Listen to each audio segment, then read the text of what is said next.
بصوا يا بنات، والله ديت ازازه شويبس وشويه اسمنت وزلط وشويه سبراي. بص خليتها عامله ازاي، فاضه مفيش بعد كده. وتعمليها بالحجم اللي انت عايزه. بصوا الجمال، بصوا الزلط، زلط زلط، حاجه كده مش هتلاقيها في اي مكان. بصوا بازازه شويبس. بصوا، وعلى فكره بقالها دلوقتي عندي سنتين. انا بحبش اصور الحاجه غير بعديها عشان تبقوا متاكدين ان هي ايه. ولسه التقيل جاي ورا. اصبروا، بصوا الجمال، بصوا الحلاوه.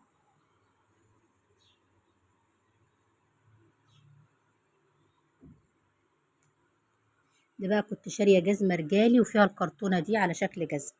ارميها؟ ابدا، بشوية زلط وشوية سبراي خليتها زي ما انتم شايفين كده. ايه رأيكم؟ حد يخطر على باله الفكرة دي؟